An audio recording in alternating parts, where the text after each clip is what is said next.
Realized I need to go get some tea for this tea. Alright.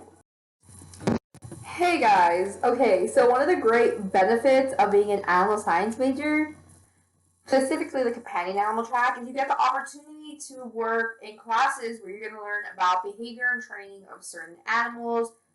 Specifically with companion animal, you're going to learn about dogs and cats, but most of the time you're just going to work with dogs. So with that being said, something that has always been brought up in our behavior class is how our professor, animal behavioralist, sometimes every once in a while he'll be asked if he knows who Cesar Millan is.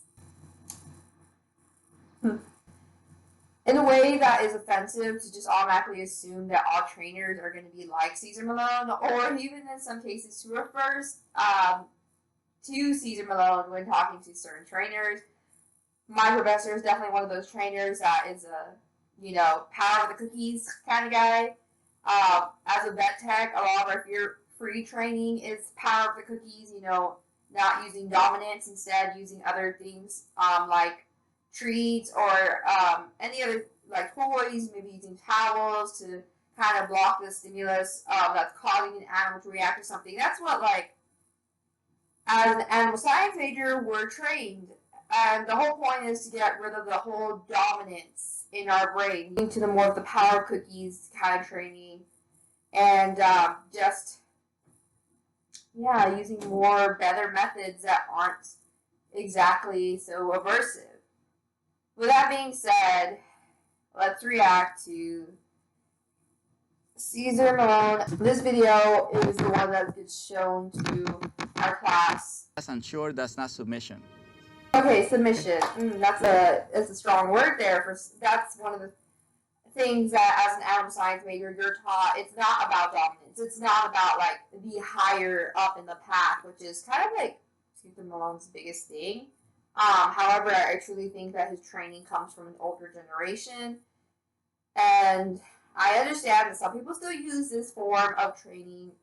However, it's not the only training out there. First of all, go to a veterinarian first and make sure that the behavior being caused is not something medical, because medical things can cause certain behaviors to happen. This whole idea of him just staring at the animal, as a vet tech, that's a big no-no.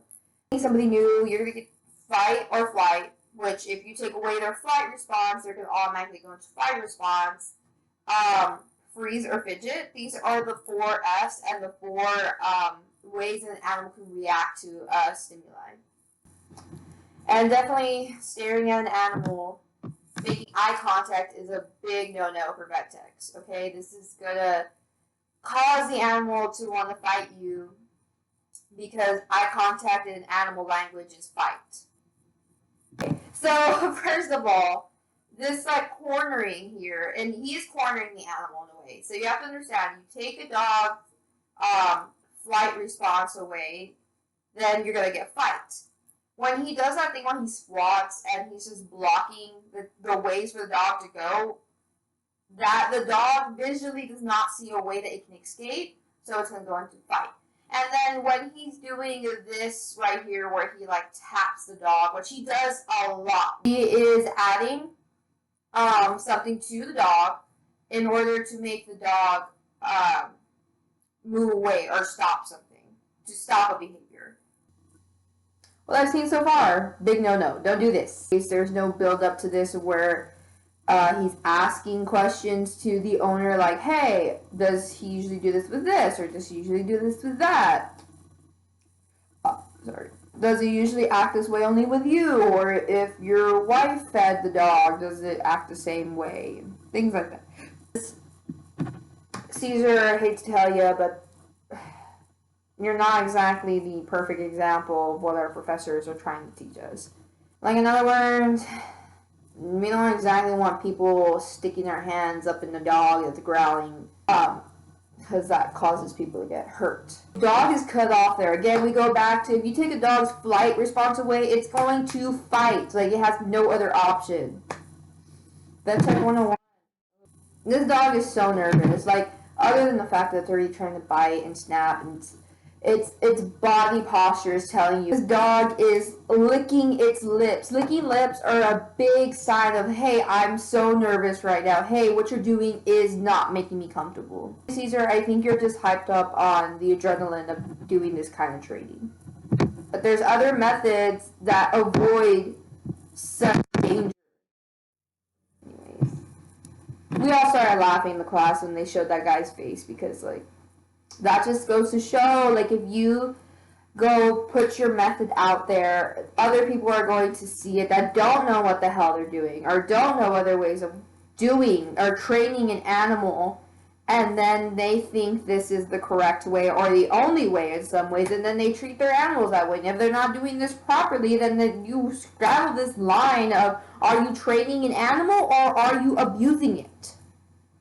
This dog was not giving the signs of being relaxed. If you look at, like, the mouth muscles, they're still really tense, and, like, people think, oh, my dog is smiling. No, your dog's not smiling. Your dog is stressed, and therefore its mouth is tense. That's the signs that this dog is giving. The ears are still, like, held super back, meaning that this dog is still on alert. It's just doing a different response to the stimuli right now, because it's tried fight, which it's... Well, originally it tried to, like, back off, get away, and then it tried to fight, and now it was in freeze, and it's doing a little bit of fidgeting, actually, because it's trying to look back and forth. That looking back and forth is part of fidgeting. So this dog was still very stressed in this moment, and for him to come over here and just touch him, like, you're gonna get fight. I know this training method is most common, speaking as a Hispanic person myself, speaking as somebody who comes from a vaquero family, from both people from Mexico and from Spain, I understand that this is an old traditional way of training animals. Do I approve of it? No, I don't, okay? I'm in my animal science courses, I'm in my animal behavior courses, I'm in my dog training class to realize that there's other methods than this, okay? There's other methods than using this. Everyone's training method is different. I don't approve of certain people's training methods. I don't approve of Cesar Millan's training methods. And in no way should you go over to these people. Sometimes people just make bad choices. Sometimes people just have been taught a certain way to do certain things. I don't know. In no way am I telling you to go over and spread hate. Alright, so that was the end of this video. Honestly, like, I could make 1,000 Cesar Millan things. But I will probably do a different behavioralist next time, so you can just do different comparisons. That you talk to your veterinarian first to make sure that your animal doesn't have a medical reason behind why they are acting a certain way. And also, if your veterinarian clears your animal to be perfectly healthy and there's not something medical causing them to react in this way, then you go to an animal behavioralist. There's plenty of animal behavioralists out there that you can have around to help you. Alright. That was this episode. And I will see y'all next time.